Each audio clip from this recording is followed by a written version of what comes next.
Canvas அப்படின்ற ஒரு digital பிளாட்ஃபார்ம்ல மிகப்பெரிய டாட்டா திருட்டு நடந்திருக்கு. ஏன் இது ஒரு மிகப்பெரிய பேசு பொருளா இருக்கு அப்படி ஆஸ்திரேலியா உட்பட உலகத்துல இருக்க பல நாடுகள்ல இருக்கிற ஸ்கூல்ஸ், காலேஜஸ், யூனிவர்சிட்டிஸ் எல்லாரும் யூஸ் பண்ற ஒரு ஷேர்டு ஆப் தான் இந்த கேன்வாஸ்.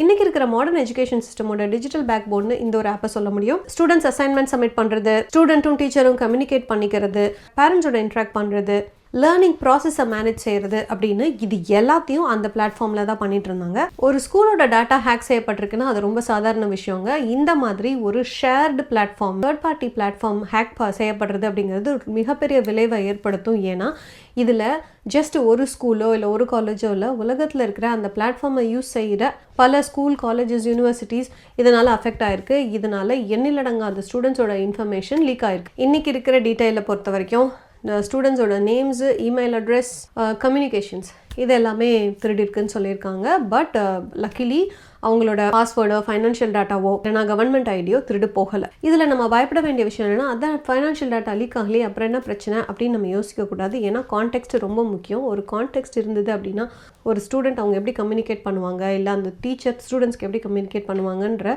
அந்த ஒரு கான்டெக்ஸ்ட் இந்த ஹேக்கர்ஸுக்கு கிடைக்கும் பட்சத்தில் அவங்க அந்த டீச்சர் மாதிரியோ அந்த ஸ்டூடெண்ட் மாதிரியோ இம்பர்சனேஷன் அட்டாக் செய்கிறது ரொம்ப தூரத்தில் இல்லை. இதில் ஒரு நல்ல விஷயம் என்ன அப்படின்னா, இந்த ஹேக் செஞ்ச டீம் இன்னும் இதை பப்ளிக்காக அவைலபிளாக லீக் பண்ணலை. ஏன்னா அவங்க ஒரு ரேன்சம் கேட்டுட்டு இருக்காங்க. அந்த ரேன்சம் கிடைக்காத பட்சத்தில் அவங்க அதை வெளியில் விடலாம். இது வரைக்கும் அது சமரசம் செய்யப்பட்டிருக்குதானே தவிர இது இன்னும் லீக் ஆகலை அப்படிங்கிறது ஒரு சின்ன ரிலீஃப் தான்.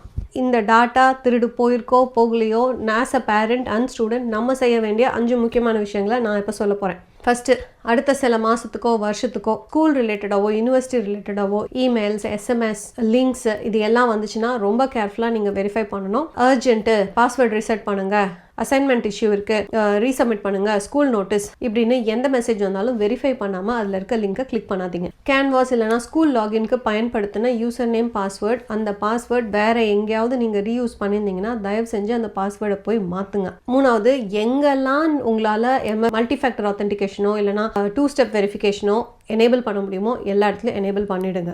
4வது, உங்கள் குழந்தைங்களோட பேசி சைபர் அவேர்னஸை இன்க்ரீஸ் பண்ணுங்க. 5வது, பேரண்ட்ஸ் ரொம்ப கேர்ஃபுல்லாக இருக்கணும். உங்கள் குழந்தைங்களோட ஃப்ரெண்ட்ஸ் மாதிரியோ இல்லை டீச்சர்ஸ் மாதிரியோ யாராவது உங்ககிட்ட பேசினாங்கன்னா அவங்க தான் பேசுகிறாங்களான்னு வெரிஃபை பண்ணிவிட்டு உங்களோட டேட்டாவை கொடுங்க. இந்த ப்ரீச் இப்போ நடந்திருக்கலாம். இதனுடைய டேட்டாவை அவங்க கண்டெயின் பண்ணாலும் நம்ம கேர்ஃபுல்லாக இருக்க வேண்டிய இந்த விஷயங்களை நம்ம செஞ்சு தான் ஆகணும். Cloud platform, third party applications, online learning system, student portals இந்த மாதிரி நிறைய விஷயம் நம்ம பண்ணிகிட்டே இருக்கோம். பட் அதுக்கேற்ற சைபர் செக்யூரிட்டி அவேர்னஸ் நம்மக்கிட்ட இருக்கா அப்படின்னா அதை நம்ம பரிசோதனை பண்ணி தான் ஆகணும்.